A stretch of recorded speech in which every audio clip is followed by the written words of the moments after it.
Yes, these crazy Libras can't even stop this. During the WWE in Toronto, they started singing the US national anthem, and guess what? They started booing again. I don't know if you've seen this. Take a look at this.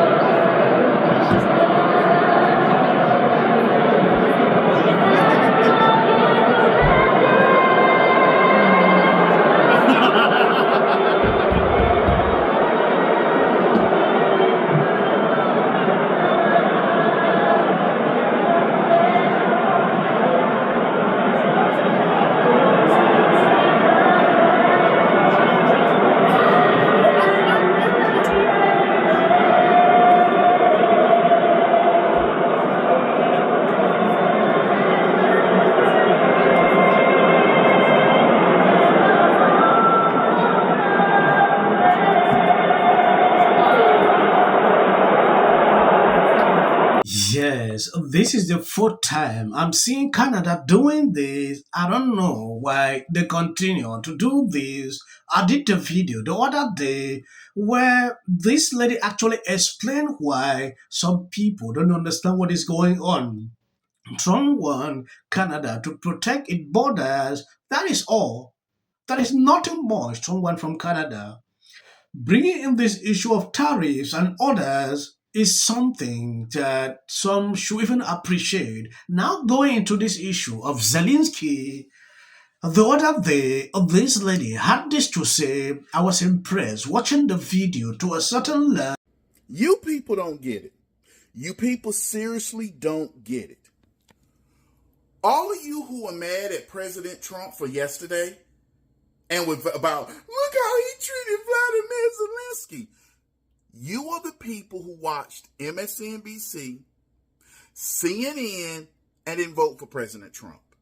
Now, myself, a black Trump supporter, this is exactly what I voted for.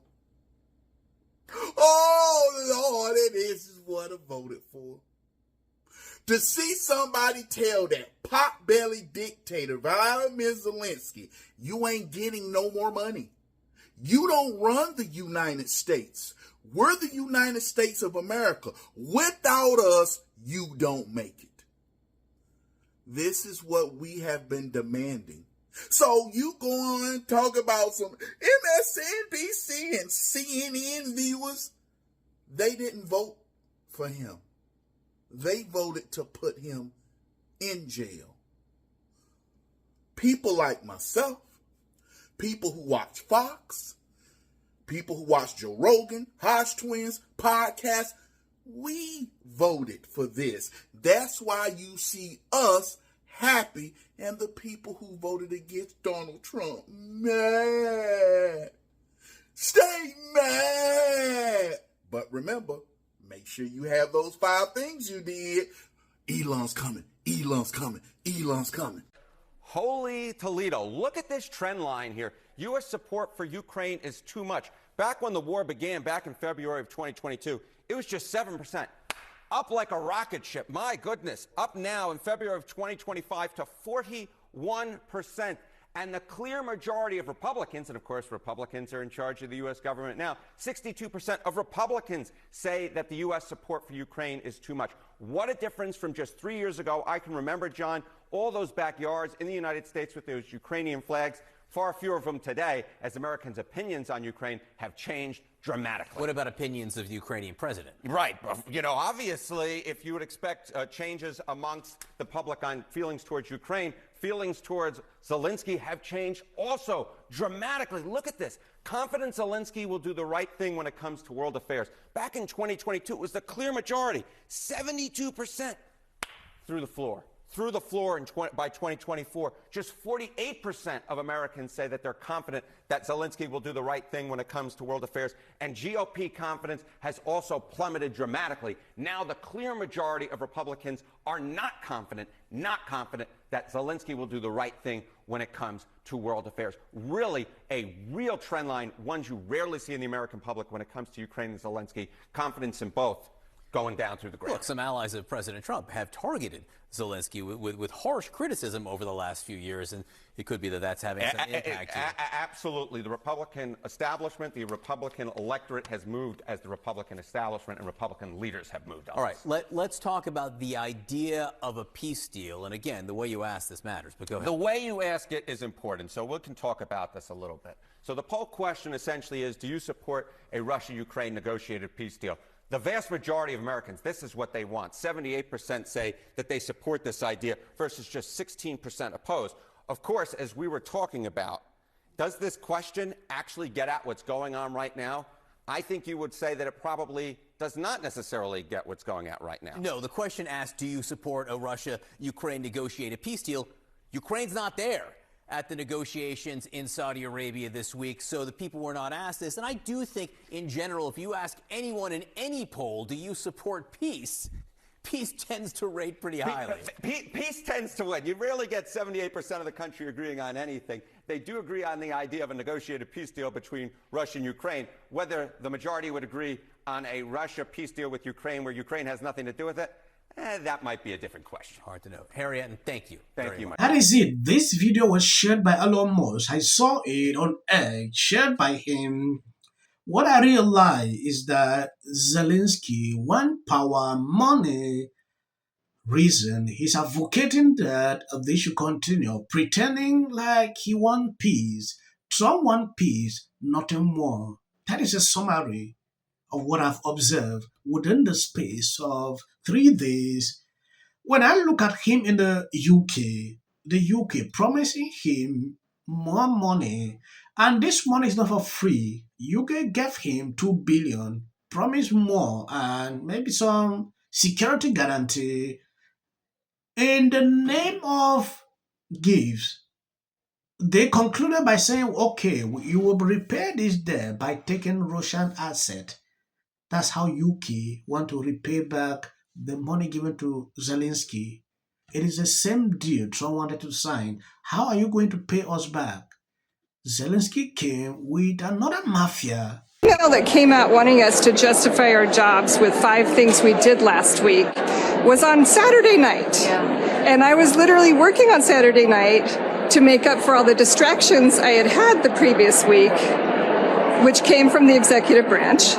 And so I'm working, trying to catch up on things, and then I get that email on top of it. It's very hard to keep your train of thought when you're getting threatened and harassed like that. I support the Defense Department, and the jobs that we do are so stressful, and to have this on top of it, I mean, I know that that's their goal, is to make it miserable. And don't forget about my colleagues that are overseas, and they don't even know how they're getting home, and they're just being terminated. I feel like what they're doing is sending out these text messages, you know, saying, oh my God, we've got to do X because this is happening. I'm retired. I can't throw money unless I know what the money's going to be used for. If you ask me. Yeah, well, you can tell me better than anybody. Social Security is the biggest Ponzi scheme of all time. Right, explain that.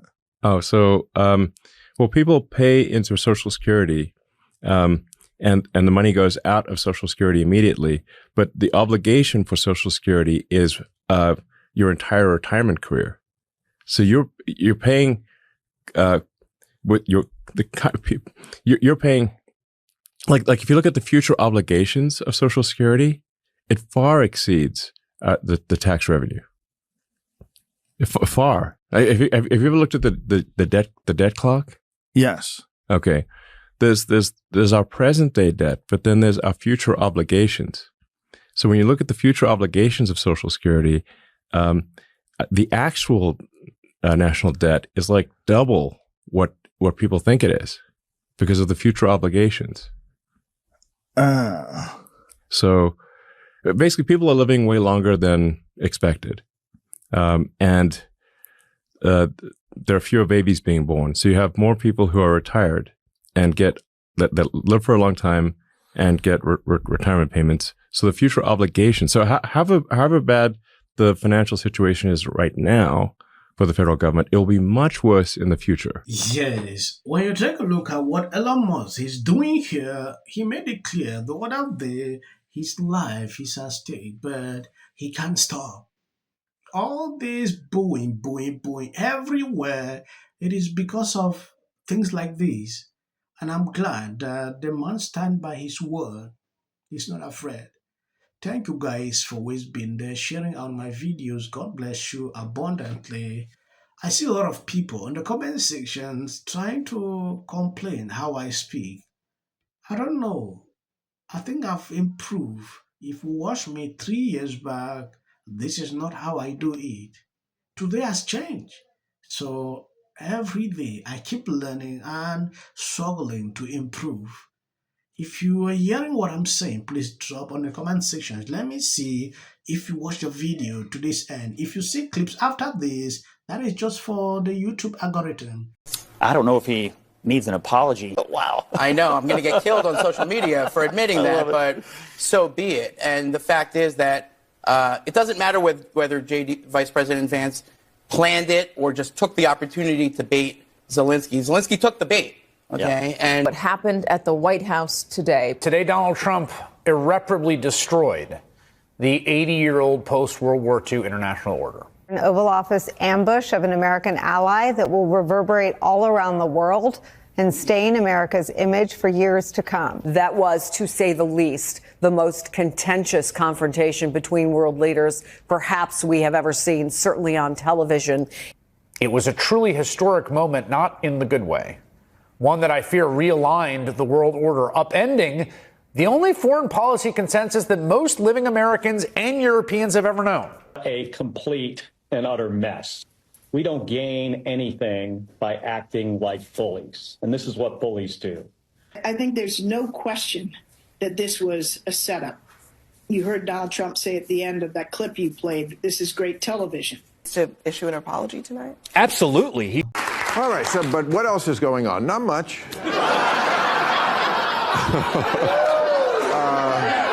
A World War III news, we're on the other side now. I don't know if you've heard that. Zelensky was in the Oval Office to discuss the big turnaround that the country has done, where Trump says now he's the dictator. Statement for sure to say that it is one of the most astonishing moments that we have ever seen happen.